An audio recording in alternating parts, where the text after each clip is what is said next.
नमस्कार फ्रेंड्स, जय हिंद। मेरा नाम है प्रीतेश जोशी और राजस्थान की इतिहास, कला और संस्कृति यानी राजस्थान की हिस्ट्री, आर्ट एंड कल्चर के इस बड़े इंटरेस्टिंग सेशन में आप सभी का स्वागत है। तो आज जिस टॉपिक पर हम चर्चा करने वाले हैं वो है राजस्थान का एकीकरण। तो सबसे पहले तो आपको लगेगा कि यार राजस्थान तो एकीकृत ही था, इंटीग्रेटेड ही था, ये कब एकीकरण हुआ इसका? तो आप इस कॉन्सेप्ट को ऐसे समझने की कोशिश करो। जब अंग्रेज़ों का शासन था तब हम पूरे के पूरे अंग्रेज़ों के शासन को दो पार्ट्स में डिवाइड कर सकते हैं। एक वो शासन जहाँ पे डायरेक्टली ब्रिटिश जो थे कंट्रोल करते थे, और दूसरे वो पार्ट्स जहाँ पे रियासती सरकारें या हम कहें राजाओं की राजशाही चला करती थी। अब जब भारत का एकीकरण होने लगा तो जितने भी अंग्रेज़ों द्वारा डायरेक्ट शासन वाले एरियाज़ थे वो तो सारे के सारे इंक्लूड हो गए। प्रश्न उठा कि भाई ये रियासती एरियाज़ हैं, इनका क्या करना है? क्योंकि इस पर तो भारत सरकार का कोई रोल था नहीं, वहाँ पर तो अभी भी राजशाही चला करती थी, प्रिंसली स्टेट्स थे, राजाओं की हुकूमत चलती थी। तो उनको किस तरीके से इंक्लूड किया जाए, ये समस्या आ रही थी। और अगर हम राजस्थान के कॉन्टेक्स्ट में देखें तो सिर्फ एक केंद्र शासित प्रदेश को छोड़कर बाकी सारे के सारे जो थी वो रियासतें थी जिन्होंने अंग्रेज़ों के साथ संधि करी थी 1818 के समय पर। 1817 में 18 में जो है संधियाँ करी थी। अब संधि जब अंग्रेज़ जा रहे थे तो उन्होंने तो ऑप्शन छोड़ दिया कि भाई या तो आप जो है वो भारत के साथ मिल जाओ, या आप पाकिस्तान के साथ मिल जाओ, या आप इंडिपेंडेंट भी रह सकते हो। लेकिन अगर ये भारत के साथ नहीं मिलते, पाकिस्तान के साथ मिलते, तो भी भारत का नुकसान था। और साथ साथ में अगर ये इंडिपेंडेंट रहते तो अखंड भारत का जो सपना था कि पूरा का पूरा एक इंटीग्रेटेड इंडिया का जो एक ड्रीम था वो किस तरीके से फुलफिल हो पाता। तो हम राजस्थान के एकीकरण यानी इंटीग्रेशन ऑफ राजस्थान का या यूनिफिकेशन ऑफ राजस्थान की बात करेंगे कि राजस्थान जो आज हमें दिख रहा है 33 जिलों के अंदर बटा हुआ है, ये किस तरीके से बना। इसकी कहानी जो है वो टोटल 7 चरणों की है। 7 स्टेजेस में हम राजस्थान का इंटीग्रेशन देख सकते हैं। इनके 7 चरण हैं और कौन कौन से चरण के अंदर क्या क्या इंपॉर्टेंट घटनाएं हुई वो अपन डिस्कस करते हुए चलेंगे। तो देखो, अब सबसे पहले अपन टॉपिक शुरुआत करने से पहले यहाँ पर क्वेश्चन कैसे बनते हैं उसकी अपन चर्चा कर लेते हैं। सबसे पहले तो जो बेसिक पृष्ठभूमि है, एक जनरल इंट्रोडक्शन है, उसकी बात करेंगे अपन। फिर क्वेश्चंस इसके अंदर बनेंगे कि फर्स्ट स्टेज के अंदर कौन कौन से राज्य जो है वो जुड़े थे, उनका प्रधानमंत्री कौन था, उस समय के राज प्रमुख और उपराज प्रमुख कौन थे, फर्स्ट स्टेज के दौरान कैपिटल कौन सी थी, कोई कमिटी थी या नहीं थी, इसके ऊपर चर्चा करते हुए सारे के सारे जो एग्जामिनेशन पॉइंट ऑफ व्यू से क्वेश्चंस है उन सभी की चर्चा अपन करते रहेंगे। तो सबसे पहले अपन बात करते हैं राजस्थान के एकीकरण की जनरल इंट्रोडक्शन, एक जनरल पृष्ठभूमि की बात करते हैं कि किस तरीके से ये इंटीग्रेशन जो था ये शुरुआत हो। तो शुरुआत के लिए हमें चलना पड़ेगा 5 जुलाई 1947 की तारीख को। 5 जुलाई 1947 को क्या हुआ भाई? वल्लभ भाई पटेल, अपने आयरन मैन ऑफ इंडिया और उस टाइम के होम मिनिस्टर, उनकी तरफ से एक रियासती विभाग, एक रियासती सचिवालय बनाया गया, जिसे हम स्टेट सेक्रेटेरिएट या इस तरीके से अपन रियासती सचिवालय भी कह सकते हैं। इस रियासती सचिवालय के जो सेक्रेटरी बने वो बने वीपी मेनन साहब। और इन दोनों व्यक्तियों की जोड़ी ने अब राजस्थान को और साथ साथ में पूरे के पूरे भारत का इंटीग्रेशन करने का जो पूरा का पूरा दारोमदार था इन दोनों के ऊपर था। इस रियासती विभाग ने जितने भी प्रिंसली स्टेट्स थे, जितने भी रियासती राज्य थे, उनको सिंपल सी एक शर्त रखी कि भाई अगर आपकी जो है वो पूरी की पूरी जनसंख्या 10 लाख से ज़्यादा हो और आपकी जो इनकम हो वो 1 करोड़ से ज़्यादा हो तो आपको स्वतंत्र तौर पे रहने का अधिकार है। ये रियासती विभाग ने शर्त रखी। अब इस पूरी शर्त के अंतर्गत अगर हम देखें तो राजस्थान की तो सिर्फ 4 ही स्टेट्स आ रहे थे, 4 ही राज्य आ रहे थे। कौन कौन से? जैसे जयपुर, बीकानेर, जोधपुर और मेवाड़, क्योंकि इन्हीं की जनसंख्या 10 लाख से ज़्यादा थी और इनकी जो इनकम थी वो 1 करोड़ से ज़्यादा थी। अब अगर अपन पूछेंगे शर्तें क्यों रखी, क्योंकि भाई अगर आप अपना अलग से राज्य बना लोगे तो उसकी इकोनॉमिक फिजिबिलिटी यानी आर्थिक तौर पे भी सक्षम होना चाहिए, और अगर जनसंख्या छोटी होगी तो उस राज्य का कोई मतलब नहीं होगा। तो इन्हीं सारी शर्तों के साथ रियासती विभाग ने पूरे का पूरा इंटीग्रेशन चालू करना शुरू किया।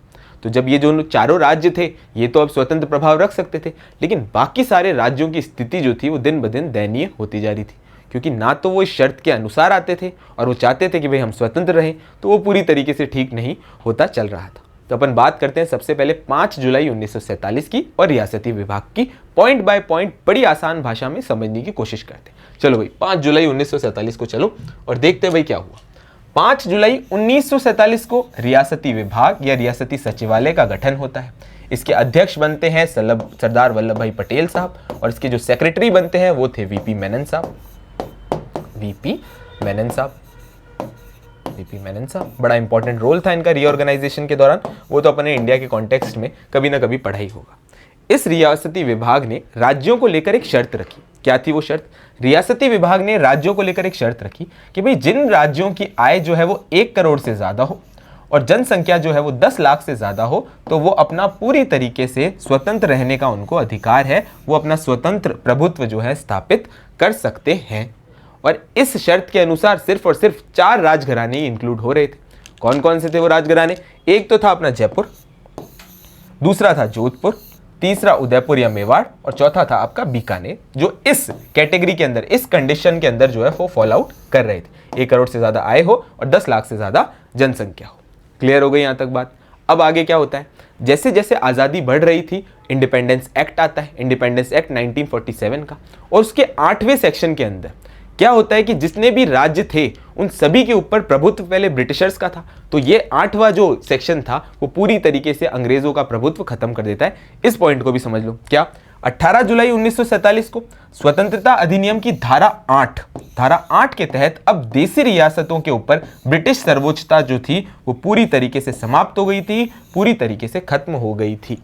तो जितनी भी देसी रियासतें ब्रिटिशर्स की छत्र छाव में रह रही थी उनके बुरे दिन आने चालू हो गए थे, क्योंकि ना तो वो इस कैटेगरी में फॉलो आउट कर रही थी और ब्रिटिशर्स की छत्र छाया भी पूरी तरीके से खत्म हो गई थी। अब क्वेश्चन क्या क्या बनेगा? सबसे पहले रियासती विभाग का गठन कब हुआ? 5 जुलाई 1947। क्या शर्त रखी थी? 1 करोड़ से आय ज्यादा हो, 10 लाख से जनसंख्या ज्यादा हो। इस रियासती विभाग के अध्यक्ष माने तो पटेल साहब, और अगर इसके सेक्रेटरी के तौर पर देखें तो वीपी मेनन साहब। राज्यों को स्वतंत्र रहने का अधिकार कंडीशन के ऊपर दिया था। उसके बाद घटना हमें देखने को मिलती है कि ये 4 जो स्टेट्स हैं, 4 राज्य हैं, वो इस कैटेगरी के अंदर फॉल आउट होते हैं।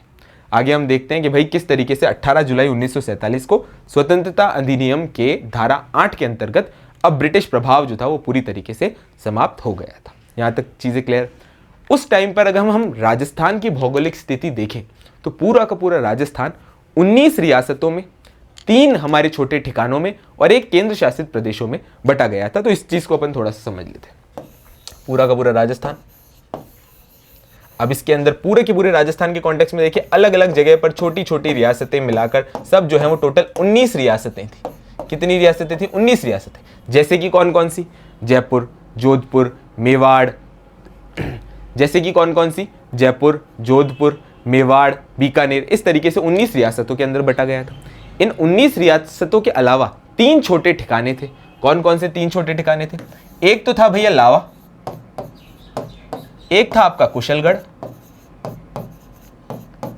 और एक था आपका नीमराणा ठिकाना। अलवर के अंतर्गत नीमराणा ठिकाना। 3 ठिकानों में थे। और एक भैया अपने केंद्र शासित प्रदेश थे।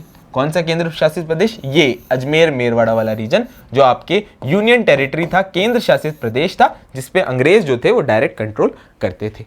तो इस तरीके से राजस्थान की पूरी भौगोलिक स्थिति थी। 19 रियासतें, 3 आपके छोटे ठिकाने और 1 केंद्र शासित प्रदेश। अब एकीकरण तो हमारा शुरुआत हुई मत्स्य संघ से, लेकिन इससे पहले भी किसी ने कुछ प्रयास किए थे क्या? तो हाँ भाई, इसने कई सारे प्रयास देखने को मिलते हैं। कोटा के महाराव द्वारा प्रयास देखने को मिलता है और सबसे इंपॉर्टेंट प्रयास हमें देखने को मिलता है मेवाड़ के महाराजा भूपाल सिंह जी द्वारा। तो अपन देखते हैं और समझने की कोशिश करते हैं कि मेवाड़ के महाराणा भूपाल सिंह ने राजस्थान को इंटीग्रेट करने के लिए क्या किया। वो ऐसे समझ रहे थे कि भाई अगर अंग्रेज जा रहे हैं तो अब जितनी पूरी की पूरी भारत सरकार है वो सारे के सारे राजपाट को छीन लेगी, तो इससे बेटर होगा कि जितनी भी रियासतें हैं, जितनी भी राजाएं हैं, कहाँ के राजा? आपके गुजरात के, मालवा के और राजस्थान के राजा सब एक साथ मिले, एक राजस्थान संघ को बनाए, जिससे अपन पूरी तरीके से अपना स्वतंत्र प्रभाव जो है वो रख सके। तो महाराजा भूपाल सिंह द्वारा किए गए महाराजा भूपाल सिंह जी के द्वारा प्रयास के ऊपर जो है अपन चर्चा करते हैं कि उन्होंने क्या किया। 25 जून और 26 जून 1946 को महाराणा भूपाल सिंह जी जो है वो एक सम्मेलन बुलाते हैं। कहाँ बुलाते हैं? तो भैया उदयपुर में बुलाते हैं। इस सम्मेलन का उद्देश्य था कि भैया अपन सब रियासती लोग हैं वो सब मिलकर एक राजस्थान संघ का निर्माण करते हैं, और इस राजस्थान संघ के अंदर जो भी रियासतें होंगी वो कौन कौन सी होंगी? राजस्थान की सारी रियासतें, गुजरात की सारी रियासतें और मालवा की सारी रियासतें।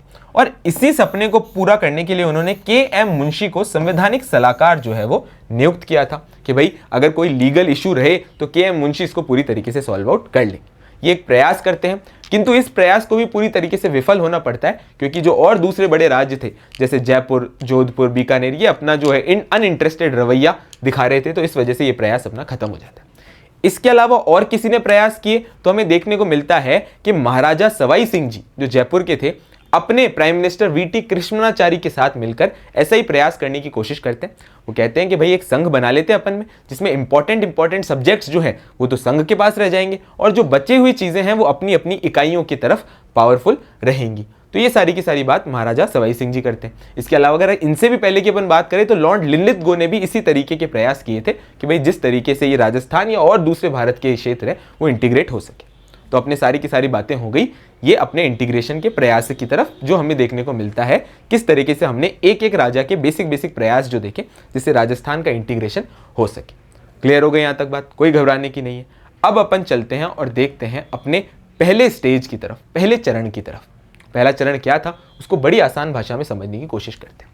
भाई 1947 के अंदर पार्टीशन का दर्द जो था वो तो झेलना पड़ ही रहा था, पर पूरा का पूरा भारत जो था वो सांप्रदायिक दंगों के अंदर जल रहा था और ये सांप्रदायिक दंगे इतने ज़्यादा फैल चुके थे कि राजस्थान को भी अपनी आग की लपटों में जो है वो ले रहे थे। अलवर और भरतपुर इन दोनों एरियाज में हमें ऐसे सांप्रदायिक दंगे जो है वो देखने को मिलते हैं और समस्या तो जब आती है जब अलवर और भरतपुर के बारे में भारत सरकार को ये लगता है कि अलवर की तो खुद प्रशासन जो है वो इन सांप्रदायिक दंगों को ज़्यादा से ज़्यादा भड़का रहा है और अलवर के प्रशासक हम बात करें वीएन खरे का नाम भी इसके अंदर आता है। इसी वजह से हमें देखने को मिलता है कि अलवर, भरतपुर, करौली और धौलपुर को मिलाकर एक नया संघ बनाया जाता है जिसका नाम रखा जाता है मत्स्य संघ। तो भैया ये कहानी है फर्स्ट स्टेज की, प्रथम चरण की, जिसके अंदर हम बनाएंगे मत्स्य संघ और इसके अंदर होंगे ABCD। तो सर ABCD क्या है? अलवर, भरतपुर, करौली और धौलपुर। तो पहले चरण की अपन बात कर लेते हैं, मत्स्य संघ, ABCD, अलवर, भरतपुर। फर्स्ट चरण, प्रथम चरण की बात कब हुआ प्रथम चरण संपन्न? तो भैया 18 मार्च 1948। एग्जाम में डायरेक्ट डेट आ जाती है कि प्रथम चरण जो है वो कितनी तारीख को संपन्न हुआ? 18 मार्च 1948। इस प्रथम चरण के अंदर जिस संघ को बनाया जाता है वो संघ था कौन सा? मत्स्य संघ। मत्स्य संघ कौन कौन इंक्लूड हुए इसके अंदर? इसके अंदर अलवर, भरतपुर, करौली और धौलपुर और साथ साथ में अलवर के अंतर्गत जो नीम राणा ठिकाना आता था वो भी इसमें इंक्लूड किया गया। तो याद करने का तरीका, Matsya Sangh equals to ABCD, Alwar, Bharatpur, Karauli और धौलपुर। क्लियर हो गई यहां तक बात? अब समस्या ये उठती है कि ये ज्योग्राफिकल रीजन तो एक साथ जुड़ा हुआ था, लेकिन इसका नाम मत्स्य संघ क्यों पड़ा? क्योंकि अगर हम महाभारत के टाइम का, जनपदा टाइम की चीजें देखेंगे तो इस पूरे के पूरे इलाके को मत्स्य कहते थे। हिस्टोरिकली इसका रेलेवेंस होने की वजह से हमने इसका नाम रख दिया मत्स्य संघ। कब हुआ? 18 मार्च 1948 को। और ABCD अलवर, भरतपुर, करौली और धौलपुर इसके अंदर इंक्लूडेड थे। क्लियर हो गई बात? आगे बढ़ते हैं कि इस जो मत्स्य संघ था इसका नामकरण किसने किया? तो भैया KM मुंशी ने जो था इसका पूरी तरीके से नामकरण किया। डायरेक्ट फैक्ट आ जाएगा कि मत्स्य संघ का नामकरण किसने किया? KM मुंशी ने इसका नामकरण किया। अगर हम बात करें प्रथम चरण की उद्घाटन की, तो इसका उद्घाटन जो है वो सेंट्रल मिनिस्टर NV गडगिल साहब जो है वो करते हैं। NV गडगिल साहब इस मत्स्य संघ का उद्घाटन करते हैं एज ए सेंट्रल मिनिस्टर होने के नाते। अब पूरा का पूरा जब मत्स्य संघ बन गया है तो इसके कुछ अपन को इंपॉर्टेंट गवर्नर टाइप के या राज्यपाल टाइप के लोगों की भी जरूरत पड़ेगी कि भाई एक हिस्टोरिक हेड तो होना जरूरी है। इसी वजह से हम देखते हैं कि मत्स्य संघ का जो राज प्रमुख बनाया जाता है, वो बनाया जाता है धौलपुर के महाराजा उदयभान को। धौलपुर के महाराजा उदयभान को मत्स्य संघ का जो है वो राज प्रमुख बनाया जाता है। जब बात आती है राज प्रमुख के अलावा उपराज प्रमुख की, तो हमें नाम देखने को मिलता है करौली के महाराजा गणेश पाल का। करौली के महाराजा गणेश पाल का। डायरेक्ट क्वेश्चन आएगा कि मत्स्य संघ के राज प्रमुख कौन थे? तो धौलपुर के महाराजा हमारे उदयभान जी, और अगर उपराज प्रमुख का नाम आ जाए तो करौली के राजा गणेश पाल। बिल्कुल क्लियर है, कोई डाउट नहीं रहना चाहिए। सारे के सारे फैक्ट्स जो अपन इंक्लूड करते हुए चलेंगे। आगे बढ़ते हैं और देखते हैं कि भाई इस अलवर से रिलेटेड, इस हमारे पूरे के पूरे मत्स्य संघ से रिलेटेड और क्या इंफॉर्मेशन देखने को मिलती है। जब हम बात करते हैं इस पूरे के पूरे एरिया की राजधानी की, तो हम मत्स्य संघ में जो सबसे डेवलप्ड जगह थी तो उसको कैपिटल बनाया जाता है और उस कैपिटल को बनाया जाता है आपके अलवर को। तो राजधानी किसको बनाया गया? अलवर को बनाया गया। अब प्रजामंडल में जितनी भी बातें थी हमने देखी थी, तो प्रजामंडल के अंदर उत्तरदायी शासन की मांग थी। मत्स्य संघ के अंदर भी उत्तरदायी शासन होना चाहिए। भाई राज प्रमुख तो आपने बना दिया, लेकिन एक तरीके के डेमोक्रेटिक फॉर्म ऑफ गवर्नमेंट या उत्तरदायी शासन होना चाहिए। इसी वजह से प्राइम मिनिस्टर बनाया जाता है उस समय के, उस एरिया के सबसे बड़े लीडर शोभाराम कुमावत साहब को, और उप प्रधानमंत्री बनाया जाता है जुगल किशोर चतुर्वेदी को। राजस्थान का नेहरू जो है जुगल किशोर चतुर्वेदी को कहा जाता है। जुगल किशोर चतुर्वेदी को उप प्रधानमंत्री जो है वो बनाया जाता है। मत्स्य संघ के बारे में सारे के सारे फैक्ट्स जल्दी के पॉइंट ऑफ व्यू से जो आप नोट करते जाओ। संघ का निर्माण कब हुआ? 18 मार्च 1948 को हुआ। कौन कौन इंक्लूडेड हुए? ABCD अलवर, भरतपुर, करौली और धौलपुर इंक्लूड है। ठीक है, अच्छा भैया मुझे जल्दी से बताओ कि इसकी जो राजधानी कौन सी बनाई, तो अलवर बनाई। प्रधानमंत्री बनाया तो शोभाराम कुमावत को बनाया। उप प्रधानमंत्री की बात आई तो जुगल किशोर चतुर्वेदी। राज प्रमुख धौलपुर के महाराजा को, उप राज प्रमुख आपके करौली के महाराजा को। सारे के सारे फैक्ट्स इंक्लूड हो गए। नामकरण की बात आई तो के एम मुंशी ने इसका नामकरण दिया हिस्टोरिकल रेलेवेंस होने की वजह से। और साथ साथ में जब हम बात करते हैं कि इसका उद्घाटन किसने किया, तो सेंट्रल मिनिस्टर थे उस समय के एनवी गडगिल साहब ने जो है इसका उद्घाटन किया। तो मत्स्य संघ की सारी बातें हो गई। आगे बढ़ते हैं अपन मत्स्य संघ से और चलते हैं अपन दूसरे चरण की तरफ। पहले चरण के अंदर अपन ने देखा कि मत्स्य संघ जो है वो किस तरीके से बना। दूसरे चरण में अपन देखेंगे कि भैया ये जितनी भी छोटी रियासतें थी उन सभी को रियासती विभाग ने क्या कहा। रियासती विभाग ने अन्य छोटी रियासतें जैसे कि कोटा, बूंदी, झालावाड़, इसके साथ साथ में जितनी भी वागड़ की रियासतें थी उन सभी को कहा कि भाई आप सब मिलकर जो है पूर्व राजस्थान या राजस्थान संघ जो है वो बना लो। जितनी भी रियासतें थी उन्होंने कहा कि भाई हम जो है ये संघ बनाएंगे, लेकिन मेवाड़ के बिना इस संघ का कोई मतलब नहीं है। तो मेवाड़ को भी इंक्लूड होने का इसमें इन्विटेशन दिया। पर मेवाड़ महाराणा जो थे वो इस तरीके से पूरी तरीके से इस पर अड़े हुए थे कि भाई मैं इस संघ के साथ जो है इंक्लूड नहीं हूँगा। मेवाड़ प्रजामंडल ने भी दबाव बनाने की कोशिश करी, पर इस चरण के अंदर जो है वो मेवाड़ यहाँ पर नहीं इंक्लूड हो सका। तो देख लेते हैं दूसरे चरण के अंदर क्या क्या हुआ और दूसरा चरण कब हुआ और दूसरे चरण का क्या नाम था। सारी की सारी इंफॉर्मेशन को लेते हुए पॉइंट बाय पॉइंट चलते हैं। तो सबसे पहले दूसरा चरण, तो भैया दूसरा चरण जो है वो होता है 25 मार्च 1948 को। राजस्थान संघ या पूर्व राजस्थान संघ जो है इसको नाम दिया जाता है। क्या कहानी है इसकी इंक्लूड होने की, क्या कहानी है। रियासती विभाग ने जितनी भी अन्य रियासतें थी जैसे कोटा, बूंदी, झालावाड़, साथ साथ में टोंक, डूंगरपुर, बांसवाड़ा, प्रतापगढ़, किशनगढ़ और साथ साथ में शाहपुरा को मिलाकर एक राजस्थान संघ का निर्माण करने का जो है प्रस्ताव दिया। रियासतों में जो मेवाड़ रियासत थी वो चाहती थी, रियासतों के अंदर जितनी भी रियासतें थी वो चाहती थी कि मेवाड़ भी इस संघ का जो है वो पार्ट बने, पर मेवाड़ ने इस पर जो है वो असहमति जाहिर की। मेवाड़ प्रजामंडल का दबाव आया पर फिर भी मेवाड़ जो है इसके अंदर इंक्लूड नहीं हो सका। अब इस स्टेज के अंदर हमें देखने को मिलता है कि बाकी की सारी रियासतें थी उन सभी ने इस विलय पत्र के ऊपर जो accession of instrument of accession था उसके ऊपर जो है वो पूरी तरीके से साइन कर दिए। क्लियर हो गई बात। अब देखो सबसे पहले अपन को याद करने के तरीके बताता हूँ कि भाई सेकंड स्टेजेस के अंदर कौन कौन थे। तो सबसे पहले तो अपने ये राजस्थान का बढ़िया सा मैप बनाते हैं। राजस्थान का मैप बनाया। राजस्थान के इस मैप में इस वाले पार्ट में हमने देखा था फर्स्ट स्टेज के अंदर मत्स्य संघ देना। ठीक है, तो ये वाला पार्ट तो हो ही गया। अब अपन देखते हैं दूसरे चरण के अंदर कौन कौन इंक्लूड होते हैं। पूरा का पूरा हाड़ौती। हाड़ौती का क्या मतलब हो गया, अरे भाई हाड़ौती का मतलब हो गया कोटा, बूंदी और आपके झालावाड़, तीनों इंक्लूड हो गए। और वागड़ वाला एरिया, वागड़ के अंदर कौन, तो 3 इंक्लूड हो गए वागड़ के अंदर। तो भैया वागड़ कौन से, भैया आपके बांसवाड़ा, डूंगरपुर और प्रतापगढ़, ये तीनों इंक्लूड हो गए। इसके अलावा केटीएस, किशनगढ़, टोंक और शाहपुरा इसके अंदर इंक्लूड हो गए। तो द्वितीय चरण के अंदर हमें देखने को याद करने हैं क्या, हाड़ौती के जितने भी थे वो सारे हो गए, वागड़ हो गए, केटीएस, यानी Hadoti plus Vagad plus KTS जो है वो इस सेकंड चरण के अंदर जो है वो इंक्लूड हो गए। केटीएस बोले तो किशनगढ़, टोंक और शाहपुरा के जितने भी ठिकाने थे इसके अंदर इंक्लूड हो गए। और सबसे इंपॉर्टेंट फैक्ट या एक अच्छी जानकारी हमें देखने को मिलती है कि बांसवाड़ा के महाराजा जिनका नाम था चंद्रवीर सिंह, बांसवाड़ा के महाराजा चंद्रवीर सिंह कहते हैं कि मैं अपने डेथ वारंट पर हस्ताक्षर कर रहा हूं। जब वो विलय पत्र पे उनको कहा गया कि भाई अब आप साइन कर दो, अब जो है इसका पूरा का पूरा इंटीग्रेशन हो रहा है, तो उन्होंने कहा कि भाई मैं जो है वो अपने डेथ वारंट के ऊपर जो है साइन कर रहा हूं। तो आप सोचो कि ठिकाने जो थे या हम कहें जितनी भी रियासतें थी उनको इंक्लूड करना कितना ज़्यादा मुश्किल रहा होगा। अब जब ये पूरा का पूरा चरण बना तो इसके अंदर कोई राजधानी भी बनी होगी, कोई प्राइम मिनिस्टर भी बने होंगे, कोई राज प्रमुख और उपराज प्रमुख भी बने होंगे। तो अपन सबसे पहले देख रहे थे सेकंड चरण के राज प्रमुख। क्योंकि कोटा सबसे बड़ा था तो महाराजा भीम सिंह जो कि कोटा के महाराजा थे उनको राज प्रमुख बनाया गया। उसके बाद उप राज प्रमुख की बात आती है तो महाराजा बहादुर सिंह जी जो कि बूंदी के थे इनको उप राज प्रमुख बनाया गया। उद्घाटन, इस चरण का भी उद्घाटन करते हैं एनवी गडगिल साहब। एनवी गडगिल साहब जो है इस चरण का उद्घाटन करते हैं। और प्राइम मिनिस्टर के तौर पे बनाया जाता है गोकुल लाल असावा को। गोकुल लाल असावा जो कि आपके शाहपुरा से जुड़े हुए थे,